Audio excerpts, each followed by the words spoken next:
ജയ് ഹിന്ദ്. വിരമിച്ച സൈനികൻ യൂട്യൂബ് ചാനലിലേക്ക് ഏവർക്കും സ്വാഗതം. സ്പർശ് സംബന്ധമായി ലോക്സഭയിൽ ചോദ്യോത്തരവേളയിൽ ചോദിച്ച ചോദ്യങ്ങളും അതിന് ലഭിച്ച മറുപടിയും ഈ വീഡിയോയിലൂടെ മനസ്സിലാക്കാം. ലോക്സഭയിൽ 9 ഓഗസ്റ്റ് 2024 ചോദ്യോത്തരവേളയിൽ unstarred question number 3185 Sparsh pension system സംബന്ധമായി ശ്രീ അമരീന്ദർ സിംഗ് രാജയാണ് ചോദിച്ചത്.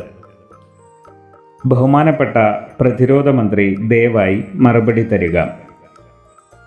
1. സ്പർശ് പെൻഷൻ സ്കീം നടപ്പാക്കുന്നതിൽ വന്നിട്ടുള്ള അപാകതകൾ വ്യക്തമാക്കുന്ന രേഖകൾ അല്ലെങ്കിൽ ഇന്റേണൽ നോട്ട്സ് സർക്കാർ തയ്യാറാക്കിയിട്ടുണ്ടോ? രണ്ടാമതായി, അങ്ങനെ തയ്യാറാക്കിയിട്ടുണ്ടെങ്കിൽ അതിൻ്റെ വിശദാംശങ്ങൾ വ്യക്തമാക്കുമോ?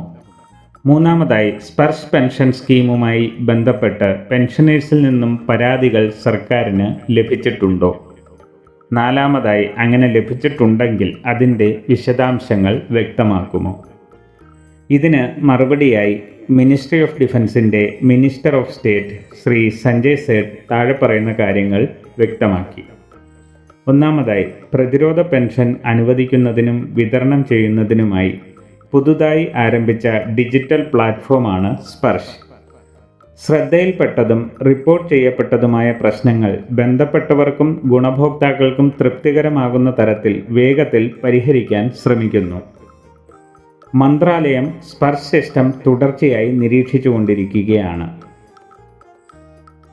രണ്ടാമതായി, പെൻഷനേഴ്സിൽ നിന്നും ലഭിച്ച പരാതികൾ അവരെ തൃപ്തിപ്പെടുത്തുന്ന തരത്തിൽ മെച്ചപ്പെടുത്തിയിട്ടുണ്ട്.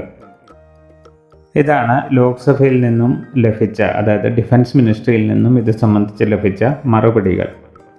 എന്നാൽ ഇതൊക്കെ പറയുമ്പോഴും ഇപ്പോഴും സ്പർശ് എന്ന പ്ലാറ്റ്ഫോം വന്നതുമൂലം പലതരത്തിലുള്ള പ്രശ്നങ്ങൾ നേരിടുന്ന ധാരാളം പേർ ഇനിയും ബാക്കിയുണ്ട്. വീഡിയോ ഇഷ്ടപ്പെട്ടാൽ ലൈക്കും സബ്സ്ക്രൈബും ചെയ്യുക, സുഹൃത്തുക്കൾക്ക് ഷെയർ ചെയ്യുക. മറ്റൊരു വീഡിയോയിൽ വീണ്ടും കാണാം. ജയ് ഹിന്ദ്, വന്ദേ മാതരം.